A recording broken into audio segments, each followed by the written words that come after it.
Ladies and gentlemen, welcome to Unpopular View. Thank you all for clicking on our faces. New flag with all that. Okay, so I wrote down some notes. Not to do that. I don't want to sit too hard. That's twice. That'll probably go over about as well as Colonel Disease. Because there was no Jay White sighting.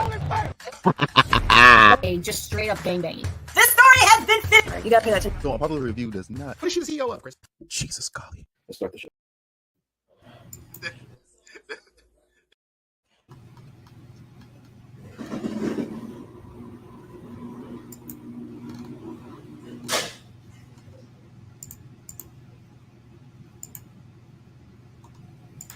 Tonight's broadcast has been commandeered by the secret society No Ma'am, National Organization of Men Against Amazonian Masterhood. It is Bad Blood Thursday, talking about Bad Blood Saturday, special start time 6 o'clock p.m. Eastern time from Atlanta, Georgia. I am the executive consultant, along with none other than the Mark Victor Rodriguez. What's Five going matches. on? We're going to start nothing. 5 matches going to start by me bitching, whining, complaining because I hate the 5-match format for these PLEs that Triple H just like to do so freaking much. But I am excited about this PLE. I might be there. We're still not sure yet. Matter of fact, I should check on it. Oh, wow. You better find out soon. Yeah, I better find out soon. Life is life, and that's all I'll say. But we're going to take a look at that. We're going to take a look at that and see what's going on. But let's just dive right down into it. First match we're going to talk about is the match that I feel like is the least important. You might feel some type of way.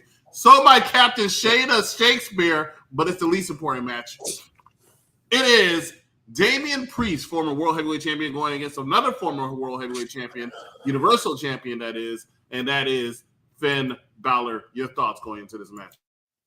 Well, I guess it's a good way to close out this feud between Damian and Priest. You know what I mean? I got a feeling they're gonna have a pretty good match.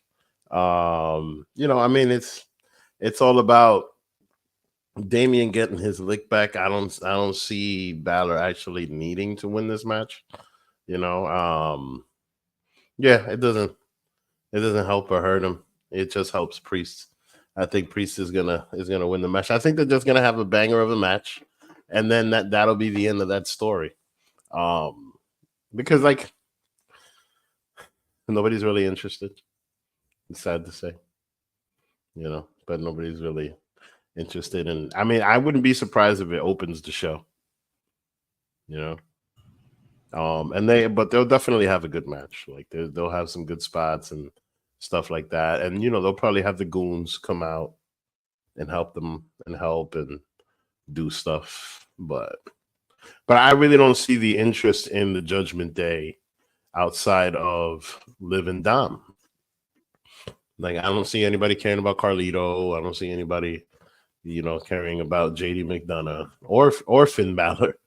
To tell you the truth, which is kind of sad because when you think back to Finn Balor, especially his Demon days, you would have expected by now he'd be a much bigger act. But it's kind of sad to say, but Finn Balor is kind of like filler now, and he's got such a great moveset and all of that. But yeah, he's like salad, I can't sit here and say he's filler, but I do see what you mean by that. I can see why you would say that. I don't expect this match to open the show. I expect this match to be in the beginning of it. I do believe that Damian Priest wins because I think he has to win in order for everybody else to go into a different feud. Mm-hmm. I don't want him to win, but yeah, I do suspect he's winning. I mean, if he doesn't win, then it's just to have another match. To tell you the truth, I think that's pretty much what it is. But it makes sense that he's gonna win. He's been getting beat up for the past couple of weeks, and he's like, I feel they just set him up to get that lick back. All right, so I'm going to go ahead and I'm going to pick Damian Priest to win this. Should be an interesting match. I think they'll put on a good match because I think Finn Balor is that capable. Next match we're going to talk about is for the WWE Women's Championship, and as Nia Jax making her PLE title defense debut for the WWE Women's Championship, that is, as she faces the woman that she beat at SummerSlam for that very title, and that is Bayley. Well, man, in my opinion, definitely Nia.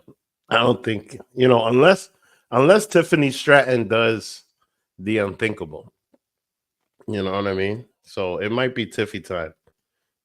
So I who knows? Because like after the way that she grabbed her by that neck last week and that face that she made, and Bayley is gonna give Nia a good match.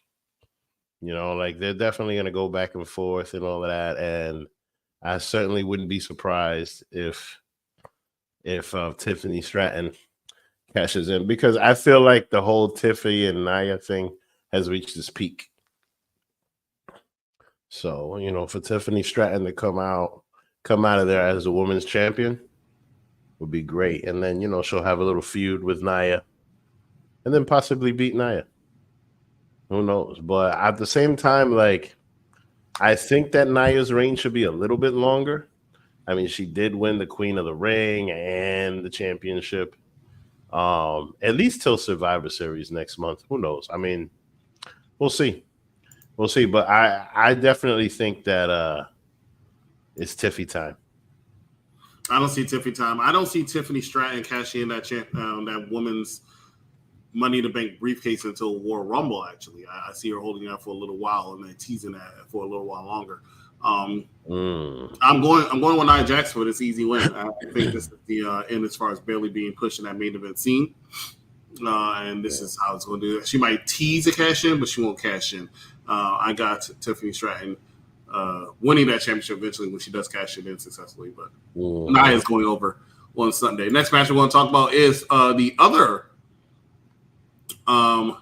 WWE Women's Championship match for the World Championship. That is Rhea Ripley trying to upstage and dethrone the current Women's Champion Liv Morgan with Dirty Dominic Mysterio in a shark cage. I guess suspended above the ring. Your thoughts when it comes to this match? Well, I mean, I got a feeling that the way that this whole thing is set up, it might be set up for an easy win for Rhea, but Liv Morgan might end up winning somehow. Where the Judgment Day comes out or they do something. Because Rhea doesn't. The only thing Rhea really has is Damian Priest. And clearly Damian's match is going to be before this, right? So Rhea's going to be out there by herself.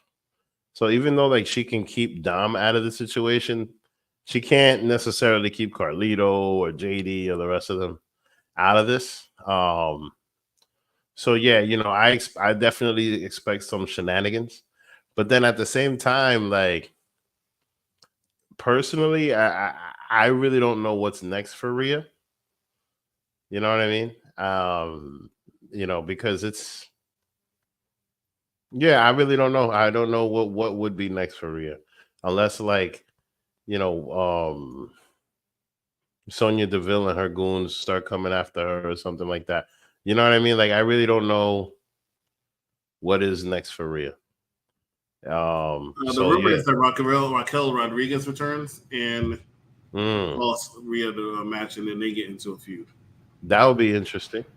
Yeah, I can see that possibly happening. Hopefully, Raquel's in good health to do something like that. Well, facts. That's yeah. I mean, especially now is a perfect time for something like that because she's been out so long that she's been forgotten about.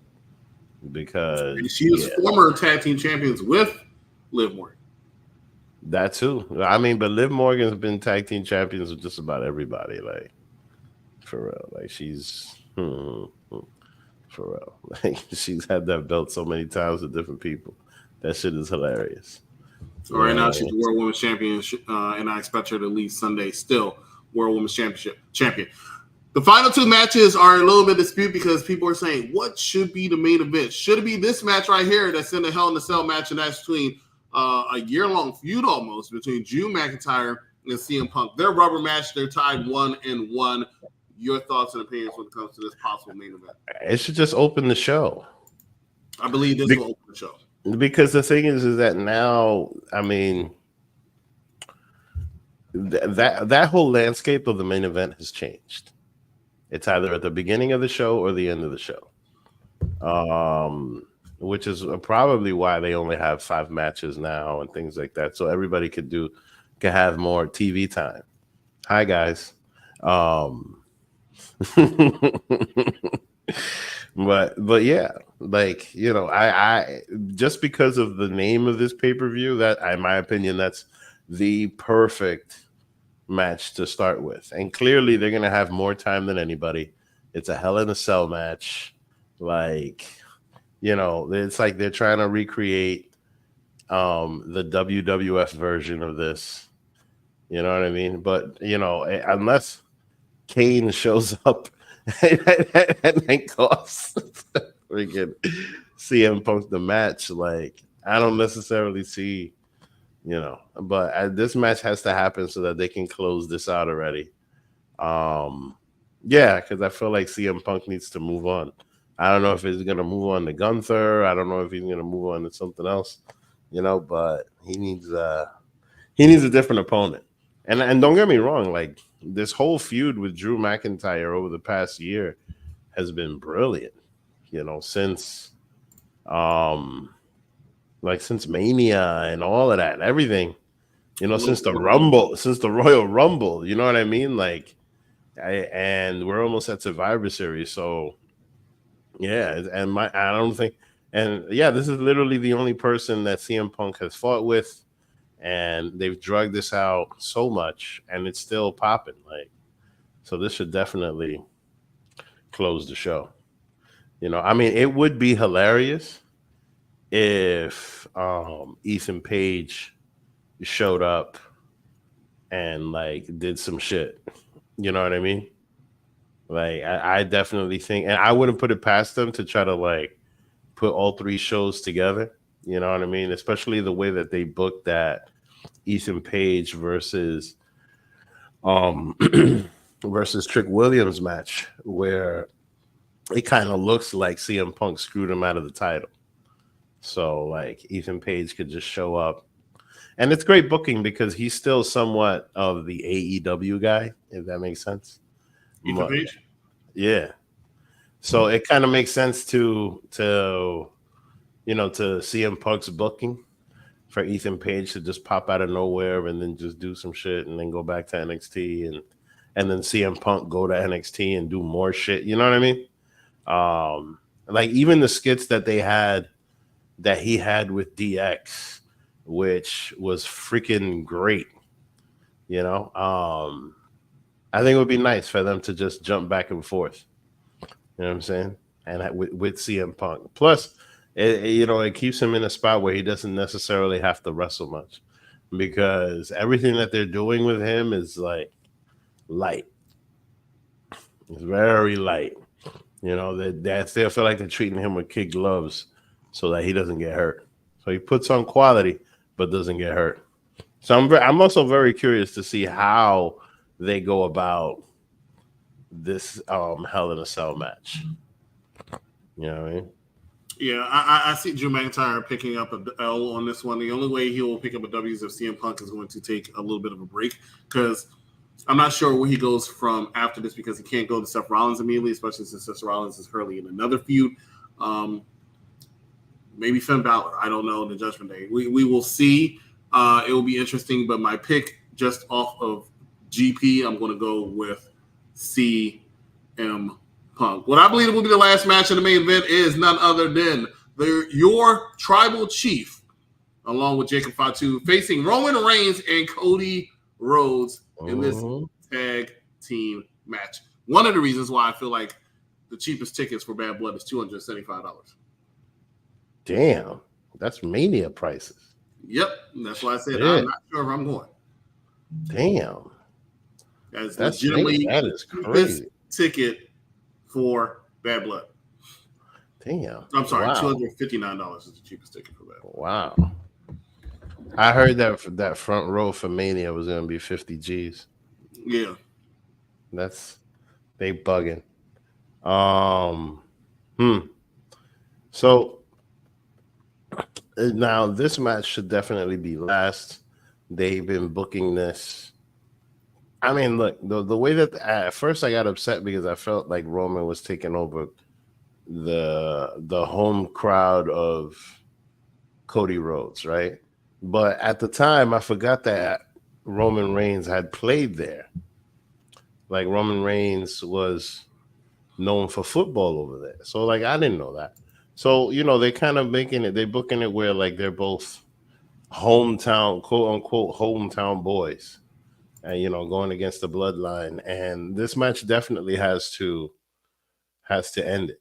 Now if Jimmy would have come back during this match, that would be nice. It certainly would continue the story, because once these two win this match, I'm really not sure what's next for the bloodline story. At least that's not something that I can predict right now. Maybe after the fact, like after this pay-per-view, we'll probably see some more, but something's definitely got to happen during this match. Something's